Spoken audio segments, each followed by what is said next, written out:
Buenas tardes a todos, ¿cómo están? Hoy estamos presentando un nuevo programa de estrategia y liderazgo. Mi nombre es Horacio Ferraro, director de Yesutic, y como en todos los programas nos acompaña Gustavo Pícola, que hoy no va a estar presente, él se va a reintegrar en nuestro próximo programa del viernes. Hoy vamos a tratar un tema sumamente importante que tiene que ver un poco con la realidad del país, es decir, con la actualidad, la crisis sanitaria, económica y social. Para lo cual hemos convocado a Alberto Acosta Garbarino. Él es presidente de DENDE, Desarrollo en Democracia. Él a su vez es licenciado en Administración de Empresas por la Universidad Federal de Santa María de Río Grande do Sul, máster en Administración de Empresas por la Universidad Católica de Asunción y el INCAE de Costa Rica. Tiene un posgrado en Banca y Finanzas de la Universidad Autónoma de Madrid. Es presidente actualmente del Banco Familiar, miembro del Consejo Directivo de Asoban, presidente de la Fundación Tierra Nuestra, y como les mencioné al principio, es el presidente de la Fundación Desarrollo en Democracia, DENDE. Buenas tardes, Alberto, ¿cómo estás? Buenas tardes, Horacio. Buenas tardes a toda la teleaudiencia. Es un placer conversar contigo sobre la realidad paraguaya. Sí, realmente te agradecemos mucho, Alberto, que estés con nosotros, porque la idea del programa es transmitir un mayor conocimiento, transmitir también, promover acciones innovadoras y generar conciencia social. Y sabemos que desde la Fundación hacen mucho que tiene que ver con los temas de las políticas públicas. Por lo cual, hoy vamos a tratar justamente el tema de la actualidad, pero como siempre en nuestro programa, a través de Gustavo Pícola, que es coach ejecutivo, siempre queremos saber un poco más de los referentes, los líderes de la sociedad, y en este caso quisiera que nos menciones, para nosotros y la audiencia, alguna experiencia, alguna vivencia, algo que te haya marcado en tu carrera y te haya dado un rumbo para vos decir, bueno, esto me ha servido como para llegar a donde estoy.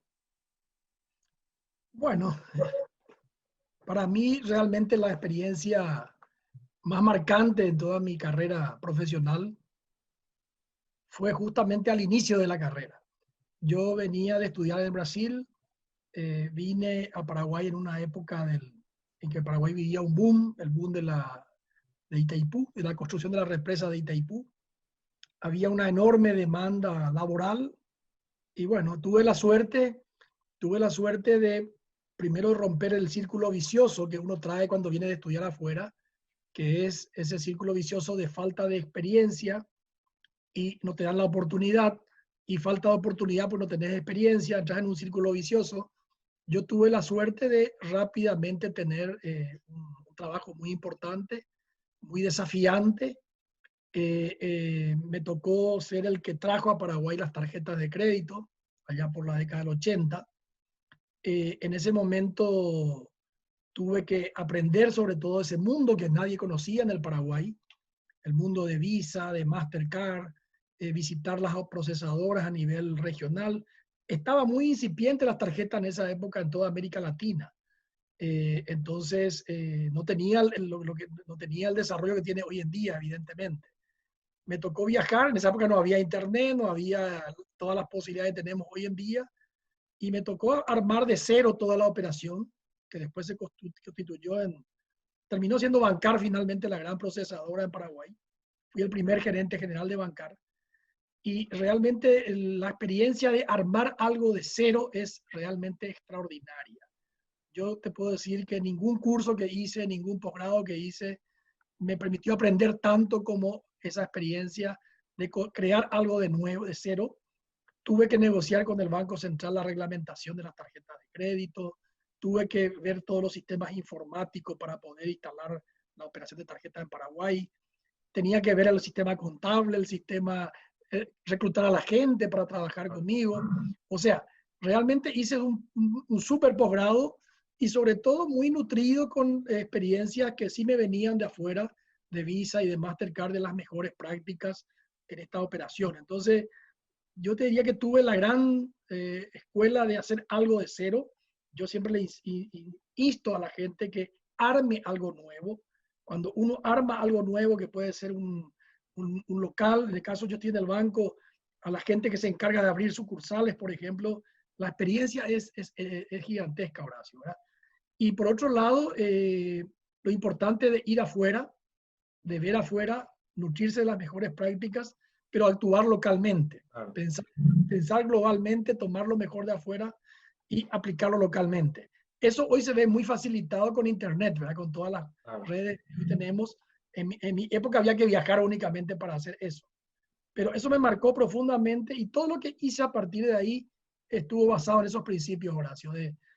Cuando era algo nuevo, cuando creé Dende, justamente se creó la fundación, fui a la Argentina, estuve con gente de la Mediterráneo, con gente de Fiel, estuve en Chile con la gente de Libertad y Desarrollo, estuve en Perú con Democracia y Libertad de Hernando de Soto. O sea, nutrirme de afuera para aplicarlo localmente. Esa fue Claro, la experiencia. también está ahí en tu, digamos, en tu perfil, o a lo mejor en tus aspectos personales, la proactividad y el tema de la actitud, ¿no es cierto? Porque muchas veces hay gente que se amedrenta ante algo nuevo. Vos eras una persona, digamos, que te habías recibido y, como decís, congeniar ambas cosas. Bueno, ahora tengo un título, pero ¿cómo lo aplico? Y lo aplicaste justamente en algo no conocido o que no estaba instalado, ¿no es cierto? Sí. Mira, yo hace poco leí un estudio hecho en Estados Unidos sobre cómo la gente aprende, cómo lo que vos sabés, Horacio, cómo aprendiste todo lo que sabes, cómo lo que yo sé aprendí. Y no recuerdo los porcentajes, pero más o menos daba lo siguiente. Uno aprende de lo que sabe, un 10-15% de lo que estudia. Un 20-25% es tu red de contacto, tus relaciones. Si vos tenés amistades nutrientes, aprendés muchísimo de esa gente. Pero un 70-80% es lo que haces. Lo que haces, Entonces, claro. lo que haces. Yo puedo estudiar ingeniería, tener las mejores notas, pero si nunca construí nada, no soy ingeniero, Claro, ¿verdad? Entonces, exactamente. pasa igual con el médico, si nunca operó, no, tampoco no es un cirujano. Claro, sí, Entonces, totalmente, sí. la experiencia es muy importante y yo tuve la suerte, repito, de tener una experiencia tremendamente enriquecedora en el inicio mismo prácticamente de mi actividad profesional. Bueno, qué bueno. Te agradecemos realmente, Alberto, compartir, porque esto creo que hace bien, y también ver de que la gente tiene que tomar esa actitud, no esperar las cosas, sino avanzar, ¿no es cierto? Avanzar, y se te presentó la oportunidad de estar preparado para la oportunidad, a lo mejor no preparado con toda la experiencia, pero sí con las ganas, el entusiasmo de crear, ¿no? Así Así que, mismo. bueno, muchísimas gracias, Alberto. Yendo un poco al tema de hoy, que es actualidad, crisis sanitaria, económica y social, tenemos recientemente que se ha presentado el proyecto de presupuesto general de la Nación para el 2021. Ahí vemos, es muy reciente, seguramente estarás evaluando un poco cuáles son las características. Por lo pronto se ve, digamos, que el déficit fiscal que se empezó a través de la pandemia, eso se corregiría, pero en un plazo de años, digamos, ¿no? O sea, eso es una realidad. Ahora, ¿cuál es tu primera impresión? Si bien creo que lo vas a analizar en profundidad, ¿cuál es tu primera impresión de lo que se ha presentado como el presupuesto general de la Nación para 2021? Bueno, la primera impresión que tengo, así he visto números muy gruesos todavía, no pude mirar en detalle. Es un presupuesto tremendamente desafiante, lo que tiene que hacer el presupuesto, porque tiene que compaginar cosas absolutamente contrapuestas. Por un lado, tenemos que reactivar la economía, que va a caer este año fuertemente. Tenemos que reactivar la economía, tenemos que contener este incremento que hay de la pobreza y del desempleo. Pero por otro lado, tenemos que recuperar el equilibrio que hemos perdido en este año, eh, reduciendo ese déficit que ha llegado casi al 6%, 7%, volviendo otra vez a los valores que teníamos antes de la pandemia, que estaban en torno al 1,5%. Entonces, la pregunta es, por un lado se demanda mayores gastos para reactivar, gastos en infraestructura, gastos sociales, pero por otro lado también se quiere recuperar el equilibrio fiscal, se quiere reducir el déficit, lo cual se puede compaginar únicamente o bajando gastos o aumentando ingresos. Aumentando ingresos implica posiblemente subir impuestos, que también no es posible en este momento, ¿verdad? Entonces, tenemos la imposibilidad de subir impuestos porque hay que reactivar la economía, tenemos la necesidad de aumentar gastos porque tenemos que reactivar la economía y contener el problema social, pero tenemos que volver a equilibrar el déficit fiscal. Entonces, yo quiero mirar en detalle un poco, Horacio, para ver cómo han hecho la magia esa magia para intentar armonizar esos intereses. Definitivamente, yo soy partidario que la recuperación de ese equilibrio, de volver al 1,5, no se puede hacer de golpe. Evidentemente, sería extremadamente recesivo en un momento en que ya estamos con una crisis de estancamiento, de caída de la economía. Entonces, creo que tiene que ir siendo gradual y me parece que este 4% está un poco en el camino, en el medio, entre ese 6-7 que llegamos este año posiblemente y el 1,5, 2 que fue el año pasado, ¿verdad? Entonces, creo que el número final está bien, pero hay que mirar un poco en detalle para ver cómo se construyó ese presupuesto. Claro, y también, Alberto, creo que es importante que tengan en cuenta el tema de responsabilidad fiscal y trabajar en consecuencia, no decir, digamos, bueno, por ahora no se puede, pero bueno, tener un plan, decir, bueno, va a haber una reducción paulatina en los distintos años para tener siempre como norte la responsabilidad fiscal, ¿no es cierto? Claro, no te olvides, Horacio, que ese equilibrio fiscal macroeconómico es un equilibrio que es un bien público. Es un bien público que permitió que Paraguay, a diferencia de nuestra mayoría de los vecinos, como el caso de Argentina, el caso de Brasil mismo, el caso de Bolivia en el pasado, mismo de Chile en el pasado, que tuvieron altas inflaciones, Paraguay siempre tuvo un manejo macro muy prudente, que se vio reforzado en los últimos 15 años. Entonces, eso uno no se da cuenta, pero es un bien que permite sobre ese bien construir, diríamos, el desarrollo económico. El desarrollo necesita como base, diríamos, es un prerequisito, no es suficiente, pero es necesario ese equilibrio. Ese equilibrio lo hemos perdido en los últimos, este último año, ¿verdad? Últimos 2 años realmente. Entonces creo que es importante que tener ese horizonte en qué momento vamos a recuperar ese equilibrio y este presupuesto ya debería ser un camino hacia ahí, ¿verdad?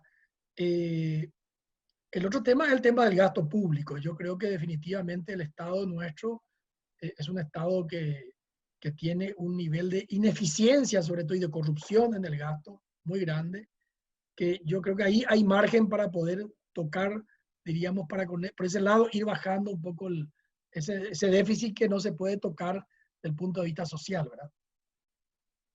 Digamos, ahí ves que hay posibilidades de mejorar un poco la ecuación, ¿no? Con recortes, mayores recortes en el gasto, por un lado, y también... Hay posibilidades económicas, pero yo no veo viabilidad política, ¿verdad? Ese es el otro problema. Claro. Lo que acá es un rompecabezas donde armonizar todos estos intereses contrapuestos son casi imposibles, ¿verdad? Por un lado, es cierto, tiene mucho que hacer en materia de reforma del Estado, hay mucho que ganar en eficiencia ahí, pero no sé si lo va a hacer un gobierno muy débil en un año político como el que va a tener a partir del año que viene. Tenemos Claro. elecciones el año que viene, tenemos elecciones nacionales el siguiente y el siguiente año. Entonces, tocar eso, tocar la base justamente del electorado del partido de gobierno, que es la base de los empleados públicos, no creo que sea viable políticamente. Entonces, vamos a tener que ir viendo cómo se va. Este es un gobierno que no tiene mucho margen. Esperemos que vaya conteniendo y no se desborde, el tema no termine desbordándose y que nos permita llegar hasta el 2023 con un déficit, tal vez no el 1,5, pero acercándonos de vuelta a ese deseado límite que tenía la ley de responsabilidad fiscal. Pero más que eso, este gobierno no tiene capacidad de hacerlo, ¿verdad? Yo no creo que pueda hacer grandes reformas, eso requiere capital político que no tiene, en periodo electoral menos todavía. Entonces, distintos economistas plantean que hay alternativas para tener una mayor eficiencia del Estado, inclusive con las obras, el tema de APP, el tema de bienes del Estado. ¿Se está trabajando en algo de eso? O sea, de algún tipo de plan que tenga que ver con mejorar la gestión del Estado a través de los distintos recursos, pero con otras alternativas, ¿no? Lo que pasa es que todo lo que sea, yo he visto el listado, por decirlo así, de los proyectos de reformas, y todo tienen que pasar por el Congreso, en primer lugar, ¿verdad? Todo eso requiere aprobación parlamentaria. Ahora presentaron, por ejemplo, la ley de la carrera civil. la ley de la función pública prácticamente. Esa ley, que ya fue bastante discutida antes de presentarse, yo me imagino que va a tener la reacción furibunda de los sindicatos públicos, porque quiere ordenar lo que hoy está desordenado totalmente. Entonces, ese es un ejemplo. Todo lo que uno mire, compras públicas, función pública, todo lo que hay que tocar requiere evidentemente aprobación parlamentaria y vas a tener enfrente a sectores muy poderosos y muy organizados que se van a oponer. Y aún en años electorales, peor todavía. Entonces, yo veo muy difícil que puedan pasar esta reforma. No creo que sea posible, ¿verdad? Entonces, lo que vamos a tener es más de lo mismo y hay que evitar que se desbarranque. Que para mí es que se desbarranque es que haya en el Congreso se modifique el presupuesto y tengamos un incremento enorme salarial como es el que ya tuvimos en el pasado y que nos hizo pasar de un año para otro de un enorme superávit fiscal a un enorme déficit fiscal, ¿verdad? Hubo un incremento, creo que fue en el 2014, un incremento salvaje por parte del Congreso. Se aumentó casi en un 30% los salarios a toda la base de empleados públicos. Pero esos ya son aumentos permanentes, ya no son aumentos, no es un gasto del año, claro, sino ya que es para siempre. Y eso nos llevó de un superávit fiscal a un déficit fiscal de más o menos 700 millones de dólares todos los años a partir de ahí, ¿verdad? Entonces, eso es de barrancar. Corremos el riesgo de que ante un gobierno muy débil, ante tantas presiones que hay de más gastos y ante la presión de los sindicatos públicos, tengamos un desbarranque, diríamos, en el tratamiento de este presupuesto. Porque yo le miro con mucho recelo al presupuesto presentado, porque sé que eso que se presentó no es lo que va a salir. Claro. Va a pasar un proceso político donde se toca para arriba y para abajo todo esto, y lo que hay que ponerle es mucha presión al sector político que sea responsable y que en un año tan complicado como el que tenemos, donde tanta gente tiene tantas necesidades, no cometan los errores que cometió desde el pasado, ¿verdad? De incrementos así enormes, salvajes, principalmente de sueldo, básicamente de sueldo. Sí, sí, bueno, aparentemente no habría, digamos, variaciones, pero como decís vos, eso se verá en su momento en la discusión, que es lo que ocurre, ¿no? Cómo se resuelve finalmente el tema, ¿no?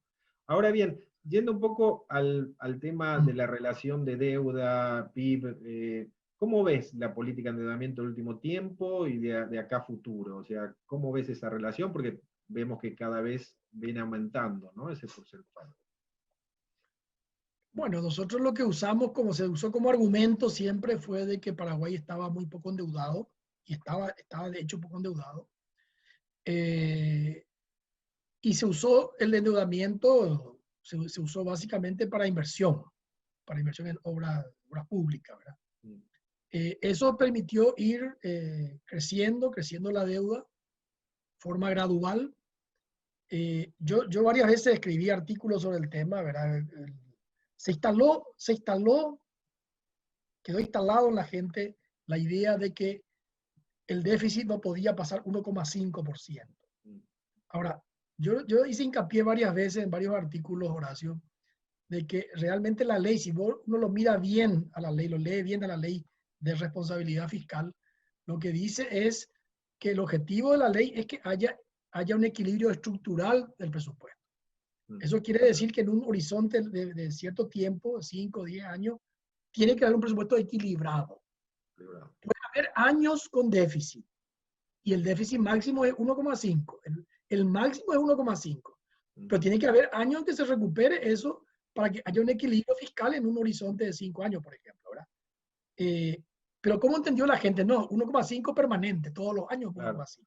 Claro, ese era el margen, era un margen, digamos, era un margen para manejarse si hay desfasajes. Si había desfasaje. Se convirtió en el indicador fijo de déficit de todos los años.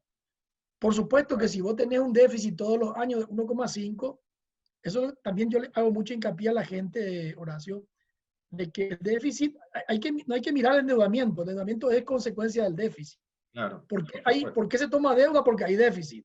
Entonces, si mantenés 1,5 permanentemente de déficit todos los años, en N años, nosotros calculamos más o menos en 6, 7, 8 años, 9 años, llegaríamos a este nivel de 30% de endeudamiento sobre el PIB. ¿Verdad?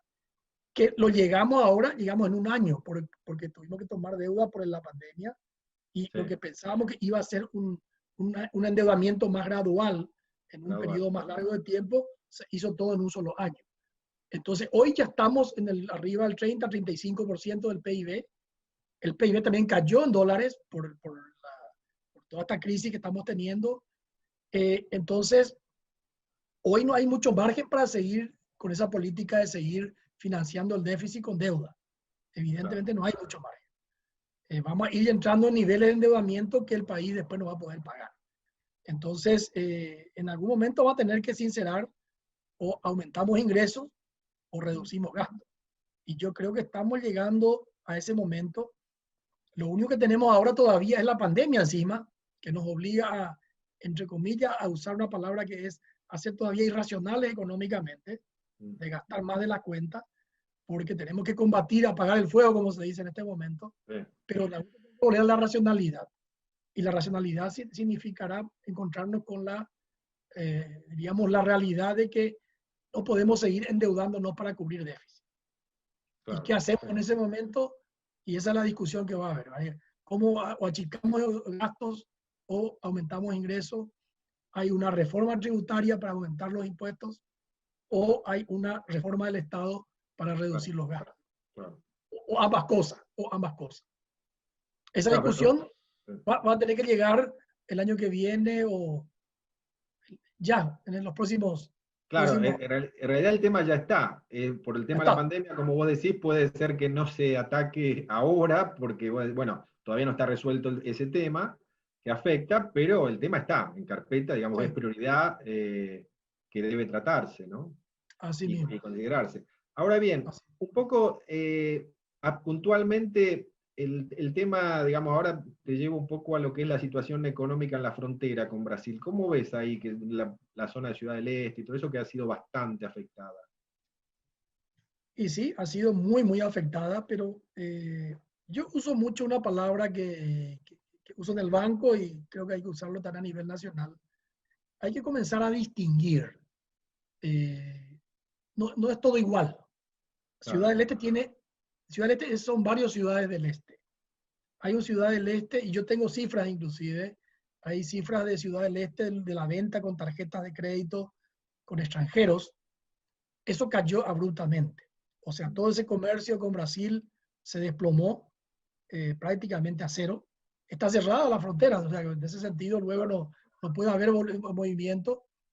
Pero hay una ciudad del este que es una ciudad del este que es la capital del agronegocio en Paraguay. Este fue un muy buen año agrícola. Un muy buen año agrícola, una muy buena producción de soja. Y esa parte está bien de Ciudad del Este. Y tener otra parte que es la Ciudad del Este vinculado a la actividad de paraguayos en Ciudad del Este, gente que vive en Ciudad del Este. Y esa parte también se mantuvo en general en buen nivel. Lo que cayó es el comercio de frontera. Cayó fuertemente el comercio de frontera. Tiene su impacto, cayó en Salto del Guairá, cayó mucho más. También cayó en Pedro Juan Caballero. Pero nosotros hace tiempo venimos en Dende diciendo de que ese modelo es un modelo que tiene el tiempo contado. En algún momento se iba a morir.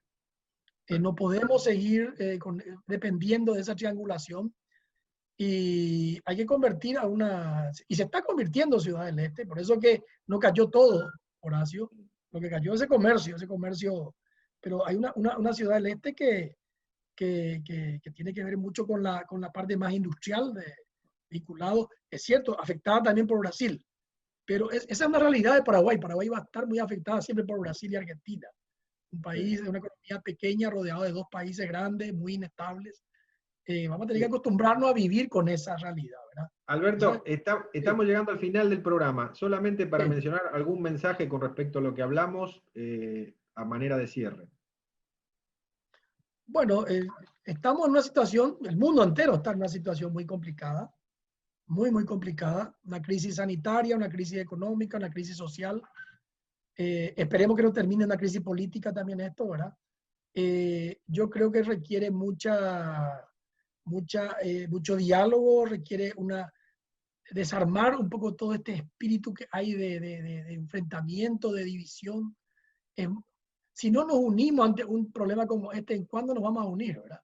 Entonces, y termino con eso, Horacio. Hay una frase que yo repito mucho de ese gran estadista paraguayo que fue Eusebio Ayala. Él decía que la vida es muy compleja. Hay temas que nos unen y temas que nos separan. Pero el paraguayo le da demasiada importancia a lo que le separa en lugar a los temas que los une, ¿verdad?